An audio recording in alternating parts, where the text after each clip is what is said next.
안녕하세요. 미국주식론 대학이 미준입니다. 5월 9일 오늘의 미국주식 뉴스를 시작합니다. 오늘도 변함없이 미국 주식 투자의 정석을 지키고 있는 미준에 오신 것을 환영합니다. 즐거운 금요일이 또 찾아왔습니다. 지난주에 이어서 이번 주도 미국 증시 분위기가 나쁘지 않았습니다. 그래서 조금은 가벼운 마음으로 주말을 기다리고 있는데요. 긍정적인 추세를 오늘도 계속 이어나가면서 이 방송을 함께 해주시는 모든 미중 구독자분들께서 이번 주말을 또 한번 만끽하셨으면 하는 바람을 가져봅니다. 미준에서는 내일도 특별 방송이 준비되어 있는데요. 초이스 스탁의 김인중 대표님 출연하십니다. 이번 주말에는 미국 주식 초등학교가 아니고요. 그동안 잠시 미뤄왔던 시킹알파와 초이스 스탁의 수익률 배틀 다시 한번 시작하겠습니다. 그동안 두 개의 시스템이 추천했었던 종목들이 지금까지 어떤 성적을 거두고 있는지, 그리고 또한 지금 시점에서 미준 탑픽 중에서 과연 시킹알파 그리고 초이스 스탁은 어떤 종목을 탑픽으로 선정하는지 두 종목을 여러분들께서 함께 살펴보실 수 있는 기회를 마련했습니다. 내일 방송에서 과연 시킹알파 초이스 스탁이 강추하고 있는 미준 탑픽의 이름을 확인해 보시고요. 아울러서 다시 한번 공지 말씀드립니다. 내일 모레 5월 11일 날 시킹알파 그리고 초이스 스탁의 봄맞이 세일이 마감이 됩니다. 특히 초이스 스탁에서는 이번에 50% 할인 행사를 진행하고 있는데요. 늦지 않게 내일 모레까지 멤버십 가입하시면 아주 저렴한 가격에 초이스 스탁의 멤버가 되실 수 있는 기회가 남아 있습니다. 자, 그러면 즐거운 마음으로 시작하는 금요일 5월 9일 오늘의 미국 주식 뉴스 바로 시작합니다. 오늘도 어제 미국 증시 시황부터 정리하도록 하겠습니다. 가장 먼저 S&P 500 맵을 보시면요. 어제도 상승 추세가 지속됐다는 것을 우리가 S&P 500을 보면서 살펴볼 수가 있는데요. 일단 테크주들이 분위기가 굉장히 좋았습니다. 매그니피센트 7 7개 종목이 모두 동반 상승했고요. 어제는 빨간색이 나타난 섹터를 보시면 컨슈머 디펜시브, 필수 소비재라고 부르는 거죠. 그리고 헬스케어도 마이너스가 많이 발견이 되고요. 여기 보시면 유틸리티라든지 부동산이 빨간색이 많이 포진을 하고 있습니다. 이 얘기는 뭐냐면요. 경기 방어주, 그러니까 조금은 가치주 위주로 어제 실적이 좋지 않았다는 거죠. 다시 얘기해서 경기에 대한 불안감이 많이 가셨다는 것을 우리가 S&P 500을 통해서 살펴볼 수가 있었습니다. 어제 이렇게 경기에 대해서 전망이 강화된 이유가 뭐냐면요. 드디어 트럼프 관세 관련해서 첫 번째 협상이 타결이 됐습니다. 그 대상은 영국이었고요. 영국과 미국이 처음으로 이제 무역 협상이 타결이 되면서 향후에는 점점 더 많은 타결 소식이 들려오지 않을까 이렇게 기대감이 올라갔다라고 정리를 해드리겠습니다. 어제 전반적으로 시장이 상승하면서 시장의 폭이 59.04까지 올라갔습니다. 하루 만에 5포인트 이상 올라간 거죠. 그래서 이제는 60% 가까운 주식들이 단기적으로 모멘텀이 향상됐다 이렇게 보시면 되고요. 장기적인 추세를 봐도 42.3%의 주식이 이제 200일 이평선 이상으로 주가가 움직였습니다. 장기적인 추세도 이제 거의 42%면요. 조금만 더 주가가 올라가면 50%까지 육박할 수 있다. 긍정적인 모멘텀이 발휘가 되고 있는 거죠. 다음에는 공포지수 빅스를 보도록 하겠습니다. 22.42까지 떨어졌습니다. 보시는 것처럼 60을 육박했던 굉장히 높이 솟구쳤던 공포지수가 굉장히 빠르게 그리고 급격하게 하락하면서 이제는 시장이 안정세로 돌아섰다는 것을 확인해 볼 수가 있는 거죠. 공포탐욕 지수도 나쁘지 않습니다.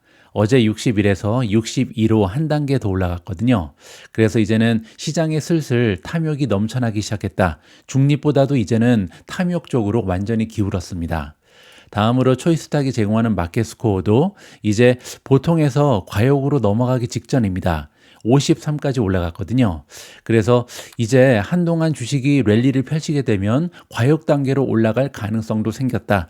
주식시장의 분위기가 정말 빠른 시간에 반전에 성공한 것 같습니다. 다음으로 미주원 탑픽의 성적인데요. 어제는 테크주 위주로 분위기가 좋았기 때문에 미주원 탑픽도 급등한 종목이 굉장히 많았습니다. 가장 위쪽을 보시면 이노데이터가 무려 11.83% 올라가면서 가장 좋았는데요. 그 밑에 보시면 장외 거래에서는 4.65% 조정을 받았습니다. 어제 이노데이터는 어닝 결과를 발표했는데요. 어닝 결과도 굉장히 좋았죠. 보시면 레비뉴, 매출이 58.34 밀리언을 찍으면서 작년 대비 120%나 급성장을 보여줬습니다. 자, 그런데 이렇게 어닝 발표 이후에 주가가 떨어진 이유는 뭐냐면요. 2025년 가이던스 때문입니다. 가이던스를 다시 한번 재확인해 줬다. 그런데 매출에 대한 성장률이요, 40%밖에 되지 않거든요. 어떻게 보면 약간 지나치게 보수적이다. 왜냐면 1분기 성장률이 120%인데 1년 전체의 성장률이 40%가 되기 위해서는요, 2분기, 3분기, 4분기가 40%도 성장을 못해야 되잖아요. 자, 어떻게 보면 경영진이 지금 관세의 영향 때문에 조금은 보수적인 스탠스를 취했다. 이렇게 보실 수가 있는 거고요. 덕분에 주가는 11.8% 상승한 이후에 4.6% 미끄러 떨어졌다. 이렇게 보시면 됩니다. 자, 두 번째로 분위기가 좋았던 것은 비트코인을 추종하는 울트라 비트코인 ETF인데요. 무려 10.5% 폭등했습니다. 그리고 지금 시간의 거래에서도 2.7% 추가적으로 올라가고 있고요. 세 번째로 팔란티어가 굉장히 좋았는데요. 어제 7.85% 하루 만에 급등하면서 이제 주가가 거의 120달러를 육박하고 있습니다. 네 번째로 주가 상승이 도드라졌던 종목은 크레도 테크놀로지고요. 6.11% 상승하면서 이제 한 달 만에 무려 45.58% 급상승세를 지켜내고 있습니다. 자, 다음에는 트레이드 데스크인데요. 어제 역시도 어닝 결과 발표를 앞두고 제가 마음을 좀 졸였습니다. 아무래도 AMD와 함께 최근에 미존 탑픽에 성장되면서 저를 따라서 매수하신 분들이 굉장히 많거든요. 자, 다행히 어제 하루 동안 6.09% 급상승을 했고요. 그리고 나서 어닝 결과가 발표됐는데 어닝 결과에 따라서 13.94% 추가적으로 폭등 추세를 보여주고 있습니다. 개인적으로는 굉장히 기쁘고 다행이다 이렇게 생각하고 있고요. 트레이드 데스크의 어닝 결과는 조금 이따 자세히 설명을 드릴 수 있도록 하겠습니다. 다음으로 마이크로 스트래티지가 어제도 5.58% 추가적으로 상승하면서 이제 한 달 수익률이 무려 74%를 넘어섰습니다. 테슬라 역시도 3.12% 올라갔고요. 그 밖에도 알파벳이 플러스 1.92%, 넥스트래커가 플러스 1.90, 아마존 플러스 1.79, 브로드컴 플러스 1.45, AMD 플러스 1.34, 비스트라 코퍼레이션 플러스 1.01, TSMC 플러스 0.39, 엔비디아 플러스 0.26, 메타 플러스 0.20, 셀레스티카는 마이너스 0.23, 비트코인이 0.75% 떨어졌다고 나오는데요. 실제로는 10만 2천 달러를 넘어서면서 굉장한 모멘텀을 보여주고 있습니다. 다음에는 탈렌 에너지인데요. 어제 1.17% 하락했습니다. 그리고 나서 장외 거래에서 0.96% 올라가는 모습을 보여주고 있고요. 탈렌 에너지도 어제 어닝을 발표했습니다. 어닝 결과 잠깐 보여드리면요. 1분기의 조정 에비타가 2억 달러를 찍었고요. 잉여 현금 흐름은 8,700만 달러. 그리고 긍정적인 부분은요. 화력발전 설비 가동률이 상승되면서 전년 동기 대비해서 20%나 더 많은 전력을 생산했습니다. 그리고 또 한 가지 강제 정지율이 1.2%밖에 되지 않아서 업계 최저 수준을 기록했다. 긍정적인 발표가 있었고요. 그리고 분기 중에 자사주 매입을 8,300만 달러를 사용했고요. 2026년까지 약 10억 달러의 추가적인 매입 여력이 남아있다. 따라서 전반적으로 굉장히 긍정적인 어닝 결과를 발표하면서 어제 하락했던 주가가 반등 추세를 보이고 있다. 이렇게 보시면 됩니다. 마지막으로 우버가 1.61% 떨어지면서 어제 상승 추세를 반영하지 못했다. 이렇게 마무리가 가능합니다. 자, 일단은 어제 미국 증시의 분위기가 굉장히 좋았던 이유부터 설명드릴 수 있도록 하겠습니다. 어제도 미국 증시를 끌어올린 것은 트럼프 대통령이었습니다. 한 달 만에 또 한 번 지금 당장 주식을 사라 이런 얘기를 또 반복했거든요. 자세한 내용을 한번 읽어보시죠. 위험자산인 주식이 목요일에 강세를 보였다. 무역 협상 소식에 목말랐던 시장이 관세 협상에 대한 소식 몇 가지를 접하자 반응한 것이다 라고 요약됩니다. 어제 한때 나스닥 종합지수는요, 2.0% 이상 상승했습니다. 나중에는 이제 1% 올라가면서 마감이 됐죠. 다우존스 산업평균 지수는 647포인트나 올랐었고요.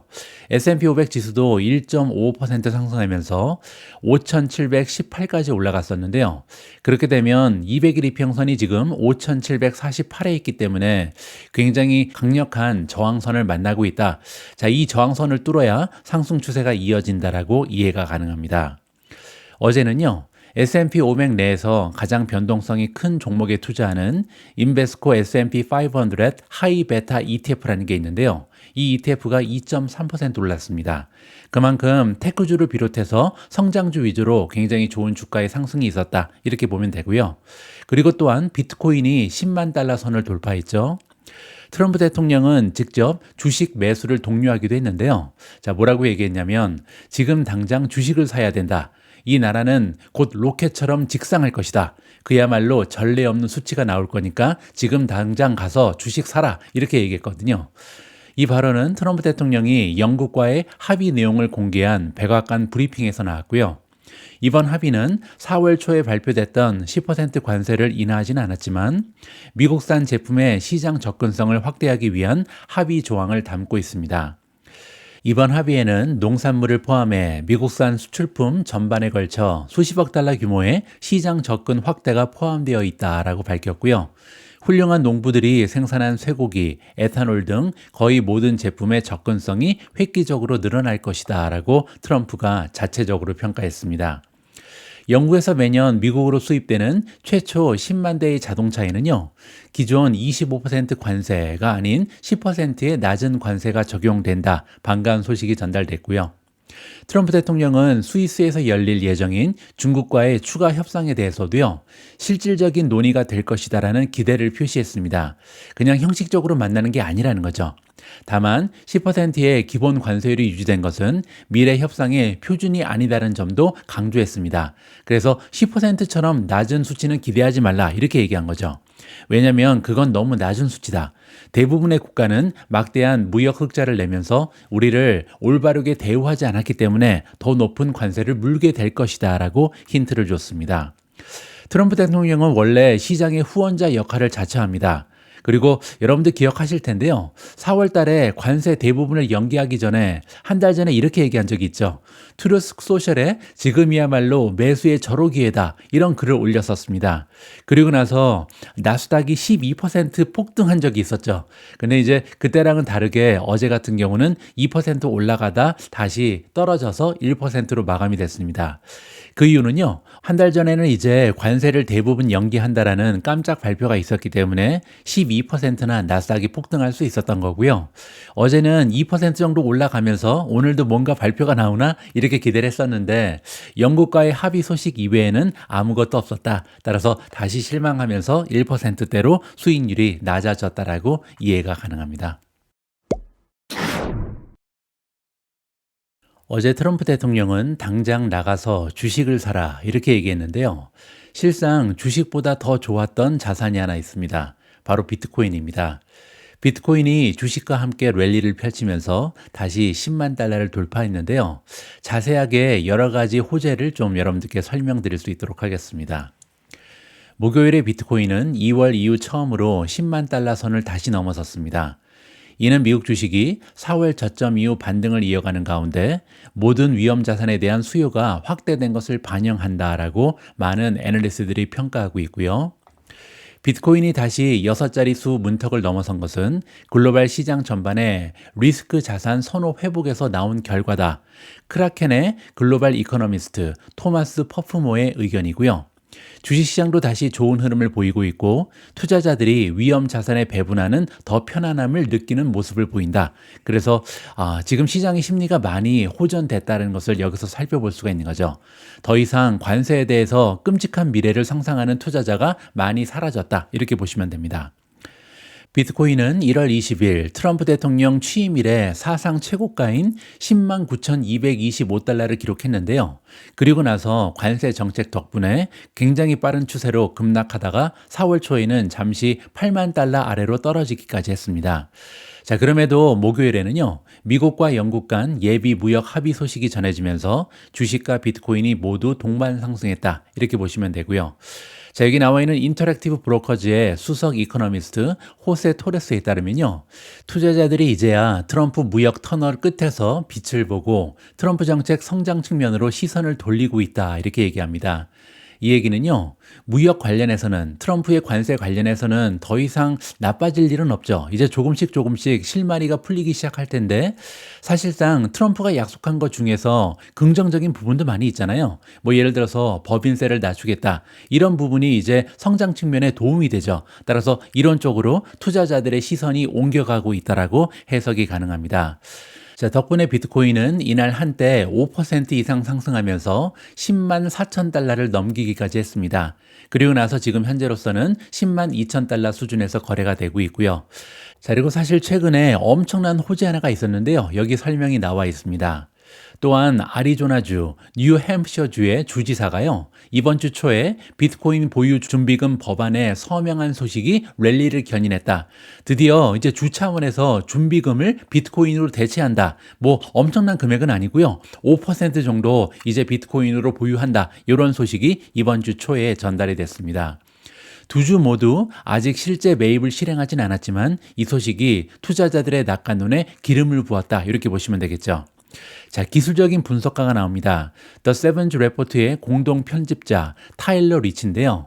이 전문가는 비트코인이 직면한 주요 저항 구간이요, 10만 6,500달러와 10만 1,500달러 부근이다. 이렇게 얘기했는데요.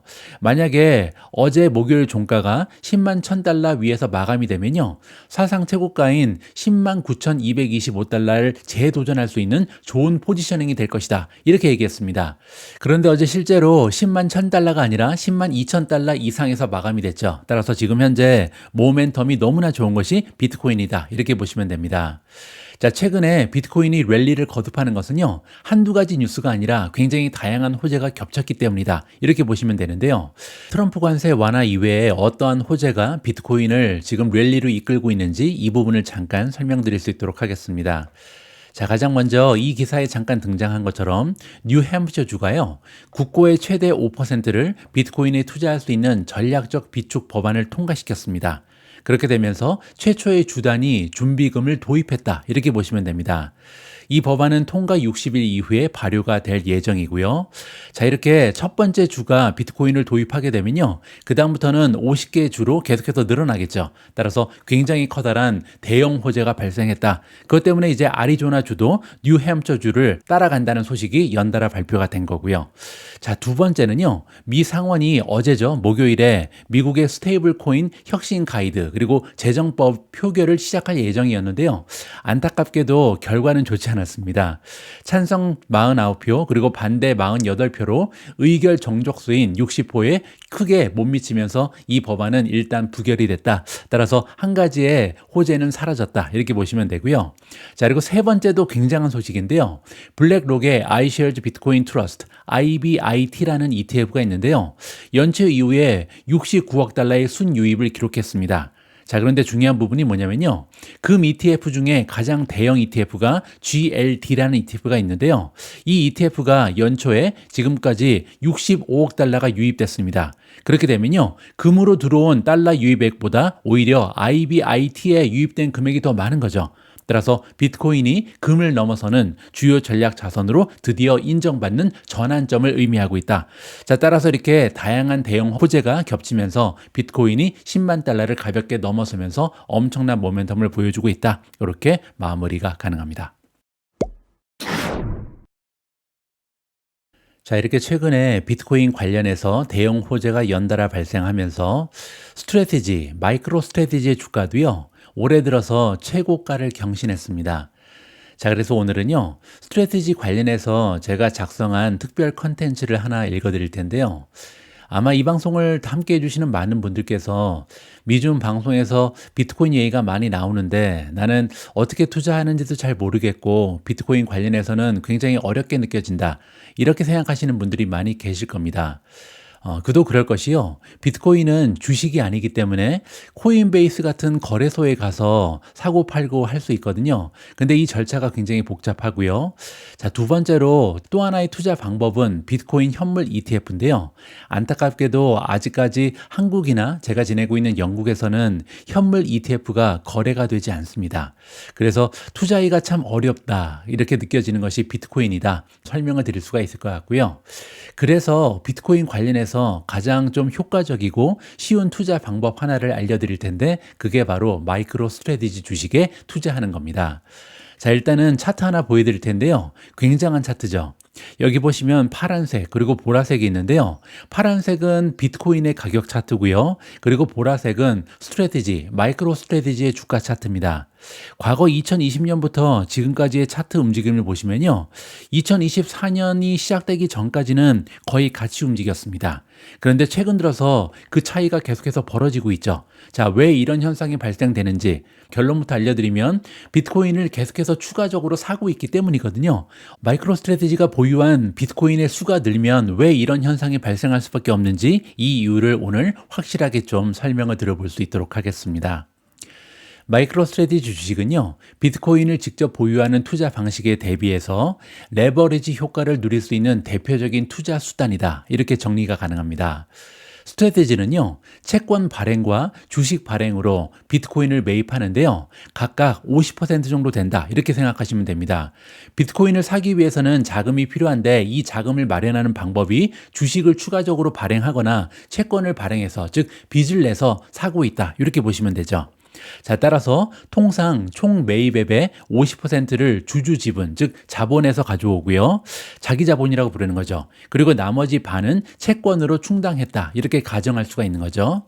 자, 여기서 제가 간단한 시뮬레이션을 잠깐 해볼 텐데요. 우리 투자자 입장에서 50만 달러의 투자 자금이 있다. 그런데 이거를 비트코인에 직접 투자하는 경우, 그리고 두 번째, 스트래티지 주식에 투자하는 경우를 비교해 보도록 하겠습니다. 그리고 나서 비트코인이 우리가 이제 투자한 이후에 가격이 50% 정도 올랐다, 이렇게 가정을 해보고요. 자, 먼저 첫 번째, 비트코인에 직접 투자하게 되면요, 비트코인의 전체 가치는 50만 달러에서 50%가 올라가면 75만 달러가 되죠. 그래서 25만 달러의 수익을 올릴 수가 있는 거고요. 그렇게 되면 수익률이 50%죠. 물론 이제 50%에서 수수료가 굉장히 많은데 이걸 빼고 나의 수익이 된다, 이렇게 보시면 됩니다. 자, 그러면 같은 50만 달러를 비트코인을 사지 말고요, 우리가 만약에 마이크로 스트래티지 주식에 투자하면 어떻게 되는지 여기서 한번 시뮬레이션을 보여드릴 수 있도록 하겠습니다. 자, 아까 말씀드린 것처럼 스트래티지는요, 우리의 자본 50만 달러에 채권 발행으로 다른 50만 달러를 더합니다. 그러니까 채권에서 반, 그리고 우리가 투자한 자본에서 반이라고 말씀드렸잖아요. 그 얘기는 뭐냐면 우리가 50만 달러를 투자할 때 실제로 스트래티지는요, 100만 달러를 투자하는 셈이죠. 그래서 비트코인을 사는 금액이 100만 달러로 늘어난다, 반은 빚이다, 이렇게 보시면 됩니다. 자, 따라서 스트래티지가 투자한 비트코인 전체 가치는 100만 달러인데요. 여기서 50%가 상승하니까 150만 달러가 되겠죠. 그러면 우리의 수익은 50만 달러가 발생하는 겁니다. 자, 그런데 스트래티지가 아까 빚이 있잖아요. 50만 달러 빚을 갚아야겠죠. 따라서 150만 달러에서 50만 달러를 빼면요, 100만 달러가 남게 됩니다. 자, 그래서 초기 우리 주주 지분, 즉 우리는 50만 달러만 투자했잖아요. 근데 현금이 갑자기 50만 달러에서 100만 달러로 늘었죠. 따라서 주주의 몫이 50만 달러 늘어났다, 이렇게 간단하게 계산이 가능합니다. 자, 정리해보면요, 주주 입장에서는 50만 달러가 100만 달러로 늘었기 때문에 수익률은 50%가 아니라 100%의 수익률을 기록한 셈이다. 자, 이렇게 단순화시켜서 계산이 가능한 거죠. 물론 이제 이 예시에서는요, 50만 달러에 대한 비이자 비용은 완전히 무시했습니다. 따라서 실제 수익률은 100%가 아니라 약간 더 낮아질 수가 있죠. 자, 하지만 비트코인도요, 직접 투자할 때 거래 수수료가 굉장히 많습니다. 주식 거래 수수료에 비해서 훨씬 더 높거든요. 따라서 이 부분을 감안할 필요가 있다라는 말씀도 드리고 싶습니다. 자, 이렇게 채권 발행을 활용해서 매입 규모를 키우기 때문에 2배 정도로 늘리잖아요. 우리가 100만 원을 투자하면 실제로는 200만 원을 투자하는 효과가 있는 거고요. 주식을 500만 원어치 사면 1000만 원을 투자하는 효과가 있다, 이렇게 보시면 됩니다. 자, 따라서 비트코인이 가격이 상승할 수만 있다면 주주가 체감하는 수익률이요, 비트코인 직접 투자보다는 더 크게 불어나는 것이 스트래티지 주식의 투자 핵심이다, 이렇게 보시면 됩니다. 됩니다. 자, 그리고 아울러서 비트코인을 직접 거래할 때는요, 굉장히 많은 불편한 점, 그리고 위험이 있습니다. 자, 일단 가장 커다란 위험은 뭐냐면요, 이 지갑을 분실할 위험이 있거든요. 비트코인은 하나의 자산이고요. 이건 우리가 분실하게 되면 완전히 없어지는 겁니다. 개인 키라는 게 있는데 이 키를 잃어버리면요, 자산 복구가 거의 불가능하다. 이렇게 보시면 되고요. 자, 또 한 가지는 이제 디지털 지갑에다 넣어놓잖아요. 해킹이 가능한 거죠. 그래서 해킹이라든지 피싱의 위험이 있기 때문에 우리가 이용하는 거래소라든지 소프트웨어 지갑이 공격을 당하게 되면요, 사이버 테러를 당할 수 있다는 거죠. 그렇게 되면 비트코인이 소중한 우리의 돈이 없어질 수 있다라는 굉장한 위험성이 존재합니다. 자, 그리고 수수료가 굉장히 높다고 말씀드렸잖아요. 블록체인 네트워크 수수료도 내야 되고요. 거래소 입출입금 수수료도 있고 환전 수수료도 있고 또 스프레드가 있습니다. 스프레드는 뭐냐면 매수 가격하고 매도 차이가 굉장히 좀 많을 수가 있거든요. 따라서 비용이 만만치 않다라는 또 하나의 단점이 있는 거죠. 자, 물론 이러한 불편을 해소할 수 있는 방법이 있습니다. 그건 뭐냐면 2024년 1월에 출시된 현물 ETF잖아요. 그래서 미국에 계신 분들께서는 현물 ETF에 투자하면 이러한 위험이라든지 아니면 불편함을 해소할 수가 있거든요. 자, 그런데 문제는 현재로서는요, 한국도 그렇고 제가 지내고 있는 영국에서도 비트코인 현물 ETF가 거래가 허용되지 않고 있습니다. 자, 그리고 참고로 미주원 탑픽 중에 B2가 있잖아요. B2는 현물 ETF가 아닙니다. 이것도 레버리지를 쓰죠. 따라서 파생 상품이기 때문에 한국에서도 거래가 가능하다. 이렇게 보시면 됩니다. 자, 한 가지 경고의 메시지를 전달하면서 마무리를 할 텐데요. 비트코인 가격이 크게 하락하면요, 스트래티지 주식의 투자는 레버리지 효과 때문에 극적인 손실이 발생할 수도 있습니다. 자, 그래서 이론상으로는요, 비트코인 가격이 만약에 50% 급락하게 되면 스트래티지 주식 입장에서는요, 아까 50%가 더블 되잖아요. 따라서 마이너스 100%, 즉 투자금 전액 손실이 발생한다. 물론 이론상으로 그렇다는 겁니다. 따라서 스트래티지가 부도가 나는 경우에는 이러한 이론적 손실이 현실화될 수 있다는 것을 감안하면서 투자를 하셔라라는 경고의 메시지도 아울러서 좀 말씀을 드리고 싶습니다. 자, 다음에는 초이스 스탁으로 이동을 해서 마이크로 스트래티지에 대한 평가를 좀 살펴볼 텐데요. 자, 여기 보시면 초이스 스탁에서는 관망을 하고 있습니다. 왜 이 주식을 사지 않는지 여기에 이 이유가 나와 있는데요. 바로 스마트 스코어죠. 초이스 스탁에서는요, 여러 가지 펀더멘탈을 분석해서 각 종목을 평가를 하는데요. 여기 보시는 것처럼 스마트 스코어가 8점에 불과합니다. 그렇게 되면 전체 상위 92%다. 하위 8%죠. 따라서 펀더멘탈을 보면 투자하기가 어렵다. 이렇게 보시면 되고요. 하지만 그럼에도 불구하고 자산의 규모가 굉장히 크기 때문에 마이크로 스트래티지는요, 밸류에이션이 현재 저평가 받고 있습니다. 적정가는 572달러인데 현재 주가는 414밖에 되지 않거든요. 따라서 지금 현재 밸류에이션은 굉장히 낮다라고 평가가 가능하겠습니다. 자, 밑으로 내려가서 주가의 흐름을 잠깐 볼 텐데요. 여기 보시면 주가 흐름이 굉장히 좋죠. 왜냐하면 지수 이동 평균선이 매수 신호를 발생하고 있거든요. 그리고 그 매수 신호가 언제 발생했는지 잠깐 지점을 살펴보시죠. 자, 여기입니다. 4월 24일, 4월 23일인가요? 4월 23일이네요. 4월 23일 날 5일 이평선이 가장 위, 두 번째는 중기선 20일이죠. 그리고 장기선 60일이 가장 아래쪽으로 떨어졌거든요. 이 얘기는 뭐냐면 4월 23일부터는 드디어 마이크로 스트래티지를 사라는 이동평균선의 신호가 있었다. 이렇게 보시면 되고요. 자, 만약에 우리가 4월 23일 날 이 주식을 매수했다면 현재까지 수익률은요, 무려 19.86%입니다. 따라서 이동평균선이 적절한 신호를 냈다는 것을 확인해 볼 수가 있는 거죠. 자, 이번에는 스트래티지 주식의 모멘텀을 살펴보도록 하겠습니다. 스트롱 바이를 받고 있고요. 매도를 주장하는 지표는 단 하나도 없고요. 10개는 중립, 16가지의 지표는 바이, 매수를 주장하면서 강력 매수를 받고 있다. 따라서 모멘텀이 극적인 상황이다. 이렇게 보시면 될 것 같습니다. 자, 그리고 또 한 가지 1년 주가 차트인데요. 1년 주가 차트도 굉장히 좋습니다. 자, 여기 보시면 401달러 부근에 전고점이 있는데요. 전고점은 다시 얘기해서 이번에는 굉장히 강력한 저항선이었죠. 자, 그런데 이 저항선을 뚫어냈습니다. 상향 돌파했거든요. 따라서 더블 톱이 나오면서 하락 추세로 전환될 수 있었으나 이러한 하락 패턴을 이겨냈고요. 이제는 상승 추세를 보이면서 컵앤핸들을 형성했다. 따라서 지금 현재 주가 차트도 굉장히 긍정적이다라고 정리가 가능하겠죠. 자, 따라서 지금 현재로서는요, 상승세가 유지된다면 비트코인에 직접 투자하는 것보다는 스트래티지에 투자하면서 레버리지 효과를 누리는 것이 조금 더 효과적인 투자 방법이라고 저는 개인적으로 판단하고 있습니다. 다음에는 트레이드 데스크의 어닝 결과를 살펴보도록 하겠습니다. 엊그제 AMD도 그랬고요. 어제 트레이드 데스크도 어닝 결과가 발표되기 전에 좀 긴장이 많이 되더라고요. 아무래도 최근에 이제 위존 토픽으로 선정되고 추천된 주식이기 때문에 정말 좋은 결과가 나와야 될 텐데 굉장히 간절한 마음으로 어닝 결과를 기다렸습니다. 다행히 어제 어닝 결과가 너무나 멋졌고요. 그래서 장중에 6% 상승한 이후에 지금 풀이장에서 15% 추가적으로 폭등하고 있습니다. 자, 그러면 얼마나 좋은 어닝 결과를 발휘했는지 직접 한번 확인을 해 보시죠.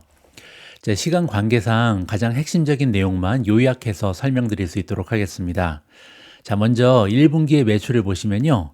6억 1,600만 달러를 찍으면서 전년 대비 성장률이 무려 25%였습니다. 따라서 내부적인 전망, 가이던스라고 부르죠. 실제로 가이던스와 시장의 컨센서스를 모두 상회하는 좋은 실적을 발휘했고요. 여기 밑에 보시면 조정 에비타가 있는데 2억 800만 달러를 만들어내면서 마진이 34%를 넘어섰고요. 잉여 현금 흐름도 2억 3천만 달러. 그렇게 되면 매출에서 비교해 보면요. 마진이 37%입니다. 잉여 현금 흐름 마진이 37%라는 것은 굉장한 우량 기업이다. 이렇게 우리가 인정을 해볼 수가 있는 거죠. 자, 이렇게 트레이드 데스크가 멋진 성장세를 기록할 수 있었던 이유가 하나 있는데요. 바로 AI 플랫폼 코카이의 도입입니다. 여러분들 코카이 기억하시는지 모르겠습니다. 고객이 가지고 있는 first 데이터를 가지고 맞춤형 광고를 집행하는 굉장히 효율적인 AI 플랫폼이다. 이렇게 보시면 되고요. 자, 여기 나와 있는 것처럼 지난 분기에 코카이 도입률이 무려 66%입니다. 도입하자마자 66%의 고객사가 이미 이 플랫폼, AI 플랫폼을 이용한다. 이렇게 보시면 되고요. 경영진은 조만간 100%까지 올라갈 것이다. 이렇게 자신감을 내비치고 있습니다. 그만큼 하나의 셀링 포인트가 되고 있다는 거죠. 자, 여기 보시면 광고 전환당 비용이 24%나 절감됐고요. 획득당 비용은 20% 감소한다. 따라서 AI 플랫폼을 이용을 해서 굉장히 효율적으로 광고를 집행해주고 있다. 이렇게 보시면 됩니다. 자, 따라서 결과적으로 조정 에비타는 2.08억 달러, 그리고 잉여 현금 흐름은 2.3억 달러를 기록할 수 있었고요.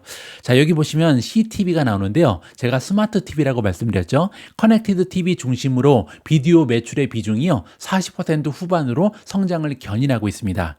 이 부분도 긍정적이죠. 왜냐하면 전 세계적으로 이제는 구닥다리 TV를 잘 쓰지 않죠. 대부분의 가정에서 커넥티드 TV를 시청하기 시작했고요. 그 얘기는 뭐냐면 우리가 유튜브를 볼 때처럼 누가 시청하냐에 따라서 이제 TV에 등장하는 광고가 개인화됩니다. 자, 이렇게 맞춤형 광고가 등장하면서 효율적인 광고가 집행이 가능한 거고요. 그렇게 되면 점점 더 많은 광고주들은 CTV로 몰릴 가능성이 높다는 거죠. 성장 잠재력이 굉장하다. 이렇게 보시면 됩니다.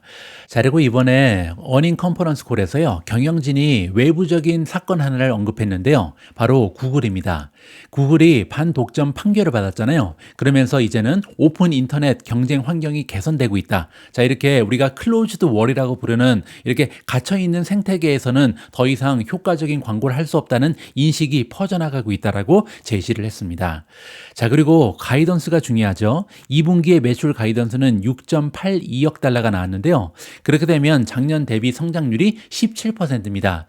조금은 아쉽죠. 왜냐하면 지금 지난 분기에는 25%나 성장했는데 갑자기 성장률이 17%로 떨어졌잖아요. 자, 이 이유를 잠깐 살펴봐야겠죠. 자, 밑으로 내려가서 향후 전망을 보시면요. 2분기에 2025년 매출을 최소 6억 8,200만 달러로 제시했는데요. 17%의 성장 목표로 제시가 됐다.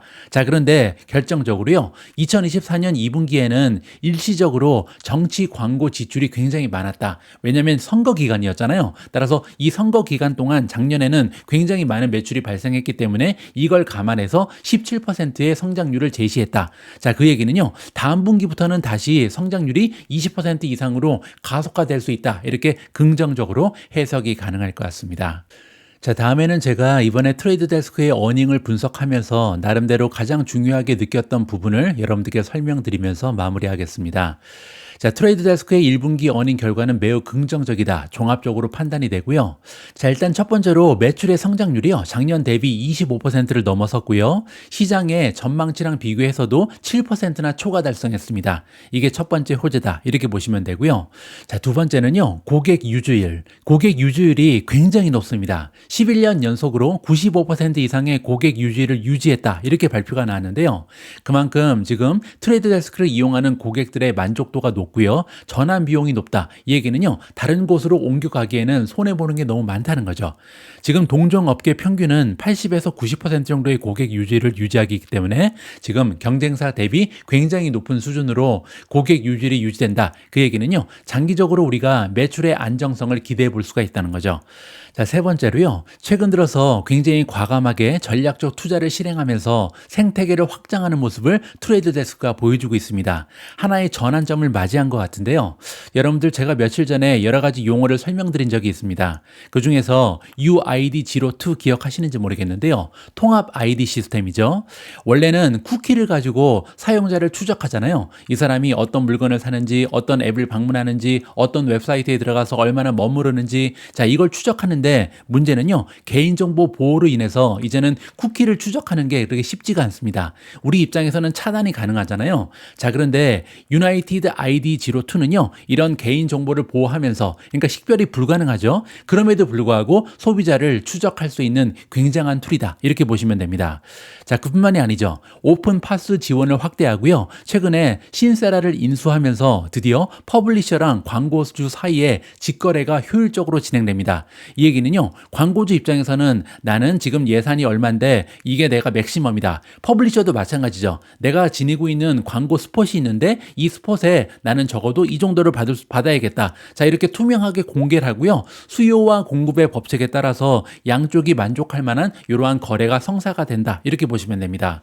자, 이렇게 차별화된 전략은요, 울타리 정원, 우리가 보통 구글이나 아마존은 클로즈다, 완전히 닫혀있는 구조를 얘기하는 거거든요. 이런 데서 탈피해서 굉장히 선명하고 투명한 이러한 생태계가 만들어지고 있다라고 설명이 가능합니다. 자, 마지막으로 우리가 인정해야 되는 부분은요, 강력한 현금 흐름입니다.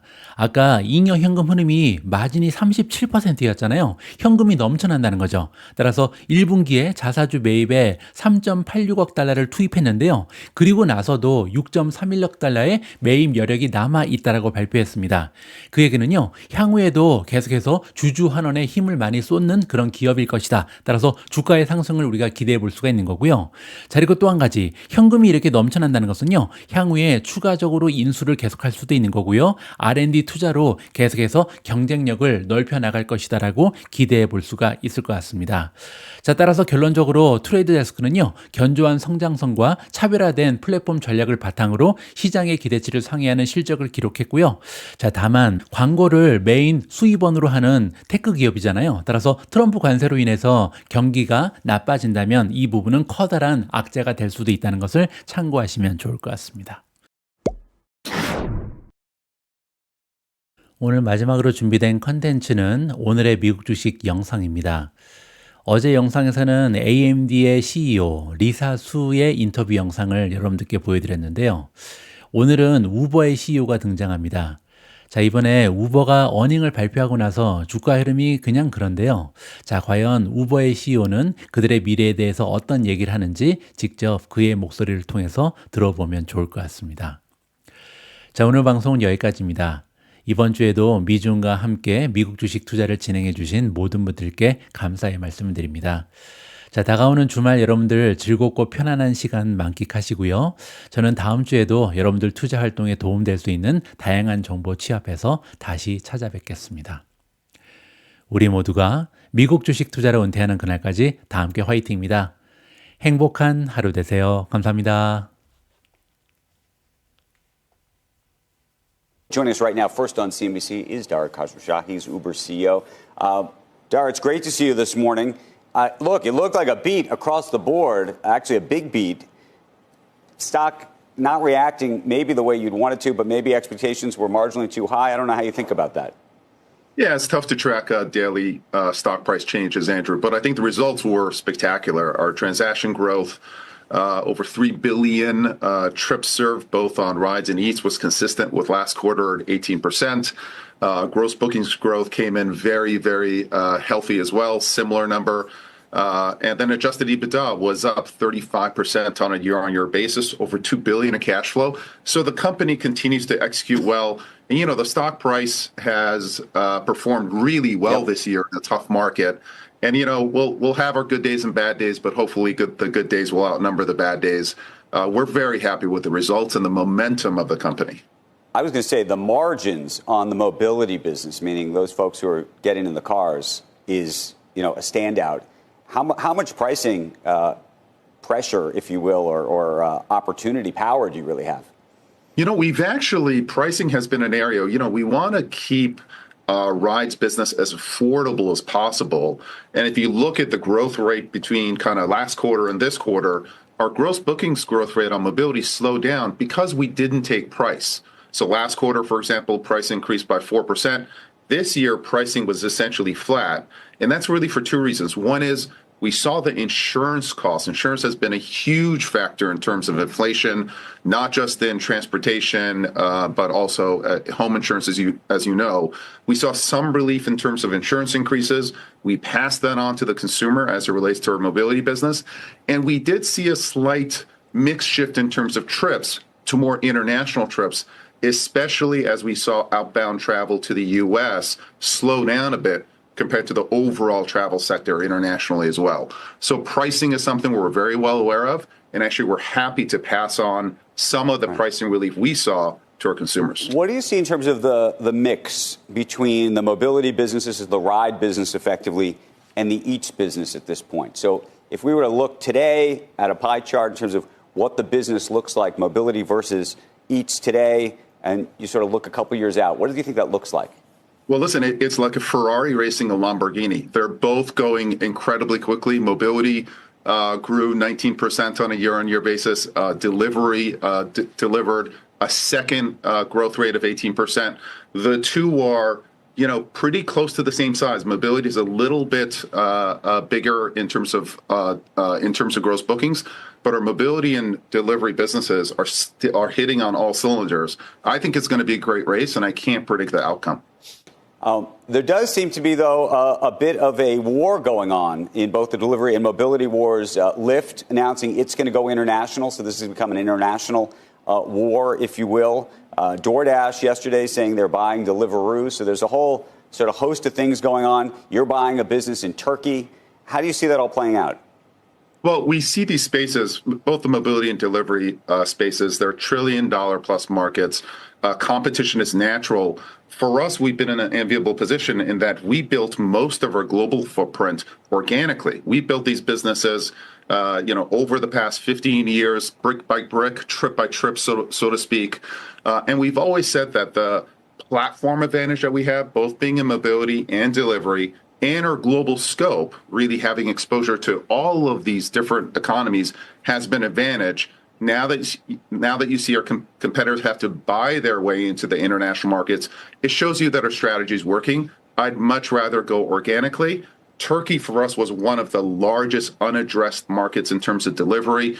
Trendyol Go is a terrific business. They've got a great team, great tech team, and we just couldn't resist going into Turkey. We've had a lot of success there in terms of mobility, and we hope to duplicate that with acquisition and delivery. Mentioning DoorDash, we're going to actually have Tony on later, the CEO of DoorDash. You are suing that company, yes, claiming that they are involved in coercive tactics, quote, to reduce restaurant consumer and consumer choice. Where does that stand, and why did you feel like you had to go to court? Well, we wanted to go to court to essentially give merchants more choice. There's a direct business where ourselves and some of our competitors essentially empower merchants to be able to deliver for themselves, for their own website, et cetera. It's delivery as a service. We think that should be an open market. And right now, we don't see that as an open market. We see some of our competitors trying to make some anti-competitive moves. We just want to give our merchants more choice. Talking about anti-competitive moves, the FTC, you faced a lawsuit from them, which says that you're charging consumers or have been charging consumers without their consent for a service called Uber One. I don't know if I still am signed up for Uber One. I might be, hope you are. I'm not sure. And maybe that's the problem. I don't know. But where does that stand? And do you think there's an opportunity to settle that case? Well, it's a bit of a head scratcher for us, Andrew. Uber One has been incredibly popular. We've got over 30 million subscribers now to Uber One. 60% of our gross bookings come in our Uber Eats business come from Uber One members, and that continues to grow.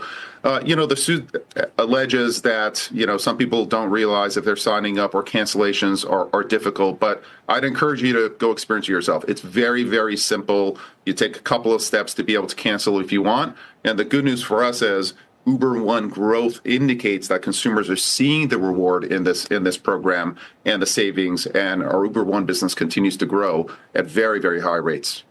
What are you seeing in terms of the consumer, the strength of the consumer? Obviously, there's been lots of concern and worries given all of the tariff conversations and everything else going around the country. We haven't really seen it in the economic numbers. Has it shown up in yours, or are you seeing anything sort of moving forward? We watch the same news you do, Andrew. And the fact is, as evidenced by our results, we don't see any consumer slowdown at this point. Our audience growth up 14% is very consistent with what it was last quarter. Frequency is now at 6 trips per month, continues to be at highs, and our frequency continues to increase year on year. We don't see consumers trading down, to more affordable restaurants or pulling back from any of our services. So we haven't yet seen any signs of consumer weakness.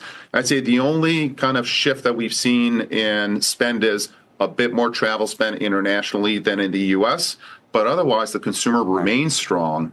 And we're in a couple of categories, food and transportation, that tend to be quite recession resistant anyway. So far so good, but we're watching the consumer very, very closely.